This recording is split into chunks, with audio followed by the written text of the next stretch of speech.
ఫండ్కి సంబంధించిన రైట్స్ మీద కూడా ప్రైవేట్ వ్యక్తుల ఆజమాయిషీని ఇస్తూ వారికి అది కూడా తాకట్టు పెట్టాడు.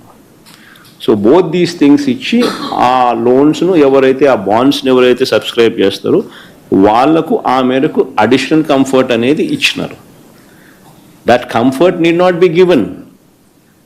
That is the first time in the history of Andhra Pradesh are first time in the history of this country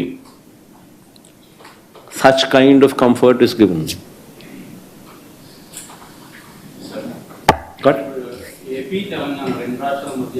Then you have not seen the GO kabatti chustunanu. Once you see the GO and also see the bond issue, this thing, both these things, if you read both of these things, then you will be in a better position to grasp it and understand. Sir మీ ప్రభుత్వ హయాంలో phone tapping జరిగింది. ఆ phone tapping లో personal విషయాలను కూడా తీసుకొచ్చారని చెప్పి షర్మిల గారు కామెంట్స్ చేస్తున్నారు సార్. ఫోన్ ట్యాపింగ్ అనేది ఎవరు చేశారు స్వామి? మీ ప్రభుత్వ హయాంలో. మా ప్రభుత్వ హయాంలో నేను ఫోన్ ట్యాపింగ్ చేసినానంటున్నా. మీ ప్రభుత్వ హయాంలో జరిగింది. మా ప్రభుత్వ హయాంలో నేను చేసినానన్నా. పక్క రాష్ట్రంలో జరిగింది సార్. దాన్ని ఇక్కడ కూడా ఇంటర్లింక్ చేశారు. నువ్వు చెప్పే దాంట్లో క్లారిటీ నాకు అర్థం కావడం సార్.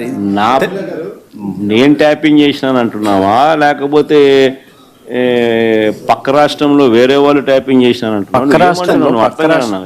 పక్క రాష్ట్రంలో ఫోన్ ట్యాపింగ్ కి సంబంధించినటువంటి వ్యవహారం జరిగింది. అందులో తనకు సంబంధించి తన వ్యక్తిగత అంశాలకు సంబంధించినటువంటి వివరాలను కూడా తీసుకున్నారు. ఎవరు చేసినారంట స్వామి? కేసీఆర్ ప్రభుత్వంలో, గత ప్రభుత్వంలో. కేసీఆర్ ప్రభుత్వం ఎవరిని ఫోన్ ట్యాప్ చేసింది? షర్మిల గారు. కేసీఆర్ ప్రభుత్వం షరీఫ్లమ్మను ఫోన్ ట్యాప్ చేసిందా?